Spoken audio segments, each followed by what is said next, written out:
मूलतः डॉक्टर पिता के बेटे अश्विन कुमार को बचपन से ही पौराणिक कहानियां पढ़ने और हॉलीवुड की एनिमेशन फिल्में देखने का शौक रहा है। जब वह वीएफएक्स और एनिमेशन की दुनिया से जुड़े तो उनके मन में सबसे पहले भक्त प्रहलाद के जीवन को मनोरंजक तरीके से बड़े पर्दे पर लाने का विचार आया था।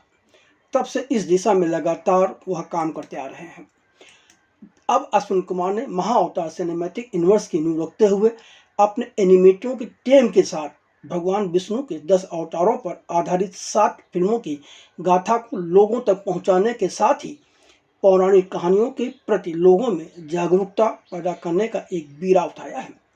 इसी मिशन के तहत अश्विन कुमार की कंपनी क्लीम प्रोडक्शंस ने पहली एनिमेशन फिल्म महाअवतार नरसिम्हा बना ली है, जिसे होमले प्रोडक्शन प्रस्तुत कर रहा है। इसका निर्देशन स्वयं अश्विन कुमार ने किया है। यह फिल्म 3D और 5 भाषाओं में 25 जुलाई को रिलीज होगी। निर्देशक अश्विन कुमार का मानना है कि महाअवतार नरसिम्हा एक पौराणिक महाकाव्य है, जिसका उद्देश्य भारत की आध्यात्मिक विरासत को पुनः जीवित करना है और युवाओं को धर्म के प्रति ग्रंथों और मूल्यों से जोड़ना है। अश्विन कुमार जी, फिल्मी संगम चैनल पर आपका स्वागत है। सर, मुझे कहा कि आपके घर में आपके दादी डॉक्टर थे, ये आपको फिल्म का चस्का कैसे लग गया? नमस्ते सर, कैसे हैं आप? देखिए, फिल्म का चस्का ऐसे लग गया कि बचपन में मैंने, हालांकि मेरे पिता डॉक्टर हैं, लेकिन हमारा बहुत सारा बचपन ना मस्कट में, ओमान में गुजरा है। तो वहां पे मुझे बहुत एक्सेस था इंटरनेशनल सिनेमा का देखने का, एनिमेशन, वीएफएक्स, और बहुत बचपन से ही मैं उस प्रकार का कंटेंट कंज्यूम कर रहा था। और लेकिन एक बहुत रुचि थी मेरे को बचपन से ड्राइंग की, तो मैं बचपन से आर्टिस्ट रहा हूँ, ड्राइंग करता रहा हूँ। और थोड़ा अगर मैं याद करूँ तो मैं भगवान की ड्राइंग्स बहुत करता था। For somehow I don't know पूर्ण जन्म के संस्कार हैं क्या है, तो मैं बहुत चित्र बनाता था भगवान के। तो शायद वहां से कीड़ा चस्का चढ़ा होगा। आपने कहा था आपने काफी इंटरनेशनल सिनेमा देखा, किससे आप प्रभावित हुए, इंस्पायर हुए आप? जी, ऑब्वियसली बचपन में तो हॉलीवुड से ज्यादा इंस्पायर हुए। तब हम जुरासिक पार्क जब मैंने बचपन में देखी थी, या फिर आप समझ लिए एनिमे भी कुछ मैं देखता था, या फिर मैं अगर टर्मिनेटर 2, जुरासिक पार्क, इस प्रकार की मैंने फिल्में जब देखी तो मेरे मन चेतन में लगता था कि भारत में ऐसी फिल्में कब बनेंगी। और मैं ये भी सोचता था बड़े होकर के जब मैं बनाऊंगा मैं ऐसा ही कुछ बनाऊंगा।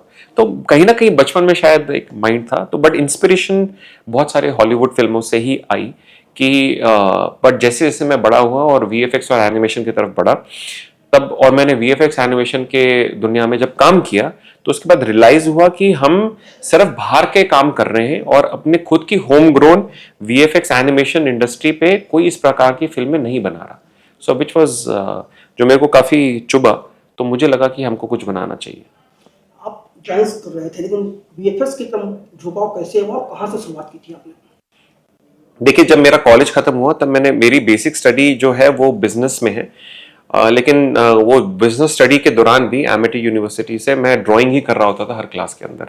तो उसके बाद मुझे जो समझ में आया वो ये है कि जो मेरा टैलेंट है, जो मुझे ऊपर वाले ने दिया है, क्यों ना उसे यूज करके एक इसी फील्ड में जाया जाए जहाँ पे मेरा रुझाव है। तो फिर मैंने अपने फादर से बात करी, तो मैंने कहा कि लाइफ में I think I been gifted with something, तो क्यों ना इसको मैं एनिमेशन की दुनिया में जाऊं। तो सन 2003 के बाद मैं फिर बॉम्बे शिफ्ट हुआ, वहां पे मैंने एनिमेशन में पढ़ाई करी और फिर इसी फील्ड में मैं रम गया। शुरुआत कहाँ से हुई? पहली शुरुआत कहाँ से हुई एज ए एनिमेटर? जी, सबसे पहले मेरे जो as a story board artist, मैं क्योंकि कलाकार था तो मैंने बहुत सारे स्टूडियोज में एज अ स्टोरी बोर्ड, फिल्मों के पीछे स्टोरी बोर्ड, उसमें मेरा नाम भी नहीं आया, बट बिकॉज मैं बस चाहता था कि काम मिले और समझ में आए, तो काफ़ी स्ट्रगल था। काफ़ी स्टोरी बोर्ड किया, एड्स के लिए स्टोरी बोर्ड्स किया, कॉन्सेप्ट आर्ट पे चले गए। फिर धीरे धीरे CCDL पिक्सियन करके एक स्टूडियो था, वहाँ पे मेरी जॉब थी, और वहाँ पे एज मॉडलिंग, टेक्सचरिंग, इन सब चीज़ों के अंदर मैं घुसा, और वहाँ पे मेरे को एक्सपोजर मिला और भी बड़ा काम का, फिल्मों का काम का और एनिमेशन का। उसके बाद धीरे धीरे एड फिल्में और इन सब चीज़ों के अंदर एज अ फ्रीलांसर बहुत सारी एड फिल्म्स करी, मैगजीन्स के लिए काम करा, और फिर पैरेलली बहुत सारी फिल्मों में भी काम करने का बहुत अवसर मिला एज बैक एंड। और बस धीरे धीरे काम बढ़ता गया, चलता गया, और बस यहाँ पर पहुंच गए। ये जो फिल्म है आपकी, नरसिम्हा महाअवतार, जी। इसकी योजना कैसे बनी थी और आपको क्यों लगा कि मैथोलॉजी पर ही कुछ काम किया जाए? देखिए बहुत पहले से मेरे अंदर एक स्पिरिचुअल कॉलिंग थी, स्पिरिचुअल क्वेश्चंस थे जिनको मैं हमेशा से ढूंढ रहा था, जिनके उत्तर मैं ढूंढ रहा था। बहुत ग्रंथ पढ़े, बहुत लोगों से बात करी, बहुत विवाद हुए, बहुत तर्क हुआ, और उसके बाद जब एक एकाग्र होकर के जब सब कुछ समझ में आया, तब समझ में आया कि सब कुछ परमात्मा से हमारे अंदर ही है, और परमात्मा का वास अंदर भी है, बाहर भी है। और फिर ये समझ में आया कि जो परमात्मा की देन है, क्यों ना उसको हम वापस परमात्मा के सेवन में ही लगाएं। उससे पुरुषार्थ समझ में आया, उससे धर्म समझ में आया।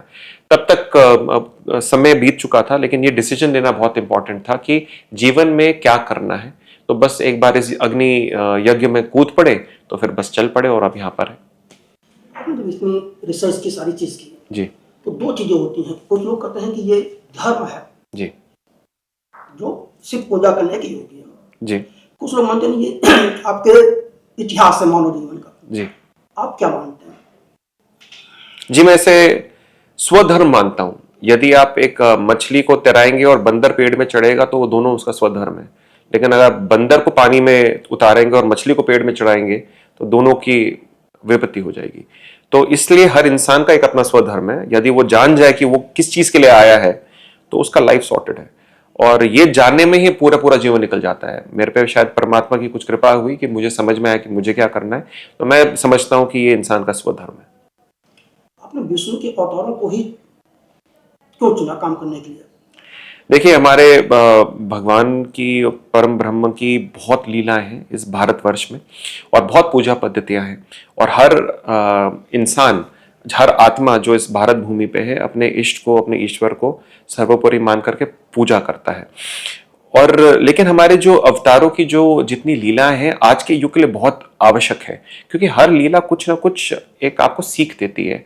और आज के युग में वो सीख शायद ना लुप्त हो रही है। तो यदि उनको वापस नहीं लाया गया, तो बहुत नुकसान हो जाएगा, आगे वाली पीढ़ी का नुकसान हो जाएगा, हमारा खुद का नुकसान हो जाएगा, क्योंकि लोग ना शास्त्र पढ़ रहे हैं और ना ही धर्म गुरुओं को ठीक से सुन पा रहे हैं, क्योंकि इतने व्यस्त हैं। और स्कूलों के अंदर भी ये पढ़ाया नहीं जा रहा है, जो बहुत ही दुर्भाग्य है। मैं तो चाहता हूं कि अगर हर स्कूल आज की डेट में गुरुकुल बन जाए, कि एटलीस्ट शास्त्र की कहानियां हो, हमारे धर्म की एटलीस्ट पहचान हो। आप मानो ना मानो, लेकिन उसको जानो तो सही। अगर बचपन से इनको बताया जाए, समझाया जाए, तो जो अवचेतन मन है बच्चों का, कितना लोग समझ पाएंगे। इतनी पीड़ाओं से, ड्रग्स है, एंजाइटी है, डिप्रेशन है, बुरी आदतें हैं, उनसे बच पाएंगे, उस चीज का चयन कर पाएंगे। So it is very important कि ये जितनी भी लोक कथाएं हैं और पौराणिक कथाएं हैं, वापस बड़े स्क्रीन पे, बड़े पर्दे पे आए, और हमारे जो भगवान है, जो रियल हीरोज हैं, वो वापस उसी प्रकार से दर्शाए जाए। तो ये मुहिम उसी की है। विष्णु के जो अवतार हैं, जी। इनमें से राम हुए या कृष्ण हुए, जी। इन पर बहुत लंबे लंबे सीरियल, फिल्में, सारी चीजें बन चुकी हैं। जी। आपने जो नरसिम्हा अवतार को लिया है, जी। इसकी कहानियां भी आई हैं फिल्मों में, लेकिन वो जी। 10 मिनट में खत्म हो गई हैं। जी। आपने इसको 2.5 घंटे, 2.25 घंटे की फिल्म के रूप में जी। क्या क्या पिरोया है और क्या क्या इसमें रिसर्च रहा है आपने? जी, इसमें काफी डीप रिसर्च रहा है, और काफी शास्त्रिक और लोक कथाएं, इस प्रकार से हर चीज का मंथन करके, उनको समझ के, उनको ग्रहण करके, उस पर ध्यान लगा करके हमने प्रयास करा है कि भारत की जो कल्चर है, हेरिटेज है इस भूमि की, उसको दर्शाया जाए। क्योंकि हमारे भगवान इष्ट है कई लोगों के, और इनकी नरसिंह भगवान की बात करें तो पूरे उत्तर भारत में, दक्षिण, हर तरफ आप चले जाएं तो हर जगह किसी ना किसी प्रकार से पूजा पद्धति है। यदि आप हिमाचल चले जाएं तो वहां पर जागर है, जहाँ पे भगवान का आवाहन होता है, नरसिंह भगवान का। यदि आप दक्षिण में चले जाएं तो वहां पाएंगे नरसिंह स्वामी तो लोगों के नाम में ही है, और हर कुछ गलियों में भगवान नरसिंह के जो मंदिर पाते हैं, हम कोविल पाते हैं। तो कितना इंपॉर्टेंट है, बहुत इंपॉर्टेंट है। तो बहुत रिसर्च करी गई, और बहुत सारी आस्थाएं क्योंकि इससे जुड़ी हुई है, लोकमान्य कथाएं हैं, जैसे होलिका दहन, जिसके इर्द गिर्द तो हमारी इतनी सारी छुट्टियां होती हैं। लोगों को पता नहीं कि छुट्टी मनाते हैं, लेकिन वो क्यों है वो छुट्टियां, तो वो सेलिब्रेशन कर रहे हैं लेकिन भूल गए हैं। तो ये कहानी, वो सारी चीजें, ये फिल्म वो सारी चीजों को दर्शाती है ताकि लोग समझ पाए।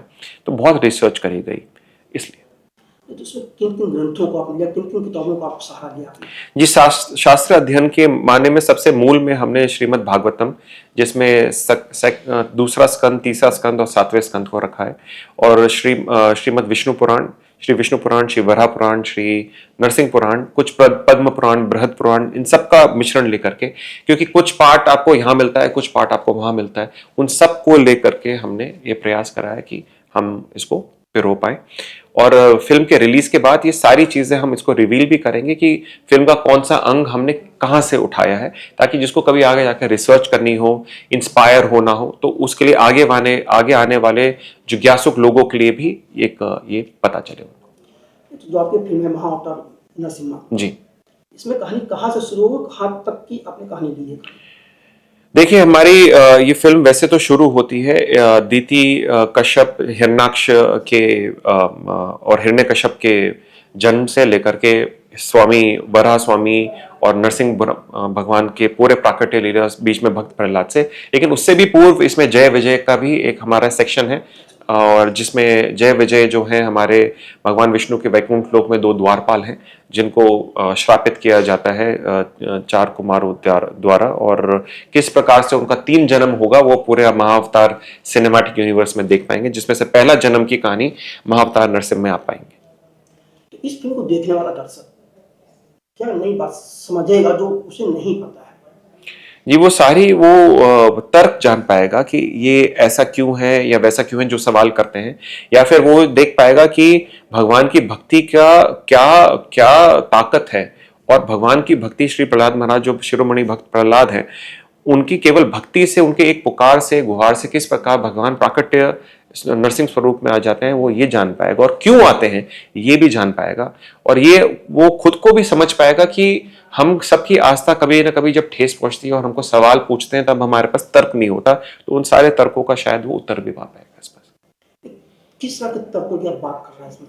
जिस प्रकार से कभी आपसे पूछा गया कि आपको किसी को हानि नहीं पहुंचानी चाहिए, पशु को हानि नहीं पहुंचानी चाहिए, आप वेजिटेरियन हो तो आप क्यों हो, उसका क्या तर्क है, तो जैसे जो आजकल के बच्चे हैं, तो आप इस प्रकार से इसको हमने दर्शाया भी गया है। जैसे प्रहलाद महाराज गुरुकुल में है, तो वो असुरों के बीच में है, वो खुद भक्ति स्वरूप है, लेकिन असुर जो बिल्कुल एक प्रकार से समझिए बैक बेंचर्स के बीच में फर्स्ट इंटेलिजेंट बेंचर वाला बैठा हो, तो किस प्रकार से उसको टॉर्चर किया जाता है, लेकिन कैसा हो अगर वो फर्स्ट बेंचर सबको ही फर्स्ट बेंचर बना दे। तो इस प्रकार से प्रहलाद महाराज का प्रकोप है कि किस प्रकार से सारे असुर बच्चे भी भक्ति की तरफ बढ़ जाते हैं और भगवान विष्णु की पूजा करने लगते हैं। तो ये चीज को दर्शाना बहुत इंपॉर्टेंट है, तर्क के साथ, नॉट जस्ट ब्लाइंड फेथ के साथ। तो ये तर्क आपको इस फिल्म में मिलेगा। आपको ये तर्क भी मिलेगा कि कैसे संवाद में यदि आपके पिता और आपके बीच या आपके परिवार और आपके बीच में एक मानसिकता का विरोध हो, आप कुछ मानते हो वो कुछ मानते हो, तो धर्म की जीत कैसे होती है, क्योंकि धर्म ही हमेशा जीतेगा। तो वो भी इसमें आप समझ पाएंगे। तो इसमें आप सनातन धर्म की बात कर रहे हैं या सिर्फ धर्म की बात कर रहे हैं, या जीवन शैली की बात कर रहे हैं? ये धर्म मतलब सनातन धर्म, धर्म है तो मतलब वो सनातन है, अगर वो सनातन नहीं है तो वैसे भी वो धर्म नहीं है, क्योंकि अगर वो परस्पर ना रहा तो वो धर्म कहाँ हुआ।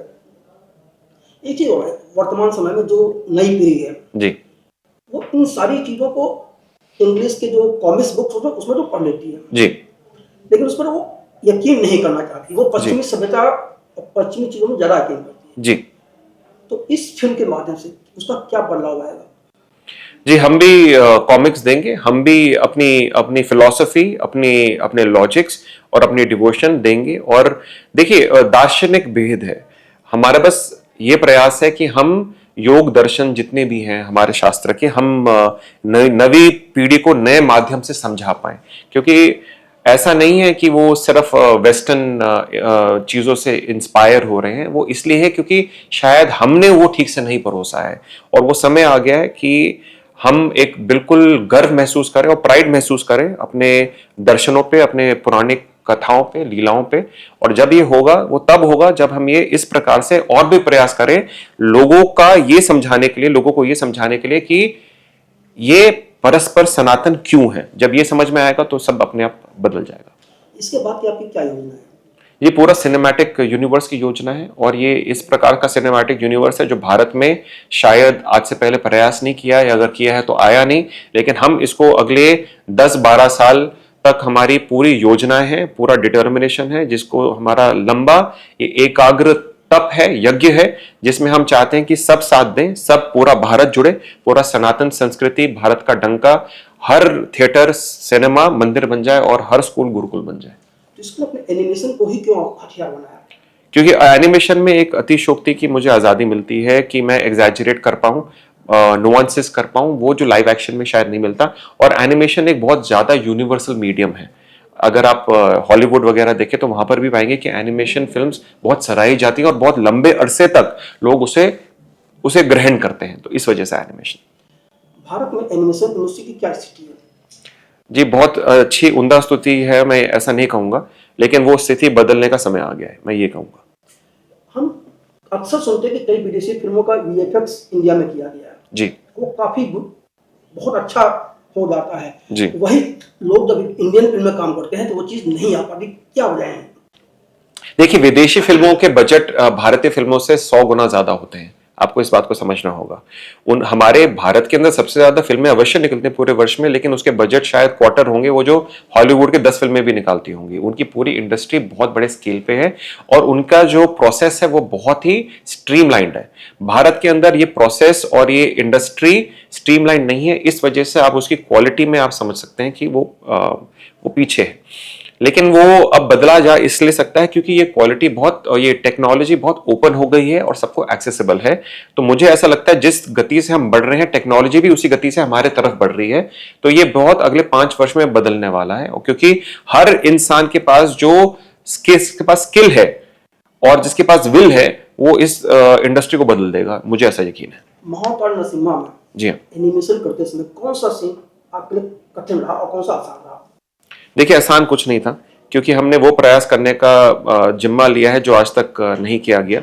और जटिल सीन की बात करें तो भगवान नरसिंह स्वामी का जो एक प्रकार से लुक है और उनका जो मूवमेंट है वो बहुत ही कठिन था, और वो बनाने में ही हमको तो शायद 1 वर्ष लग गया, उसको प्रोसेस करने में, बनाने में, और बिल्कुल उस प्रकार से दिखाने में, दर्शाने में जिस प्रकार से भगवान ने मुझे इसकी प्रेरणा दी थी। तो सबसे जटिल काम वही था।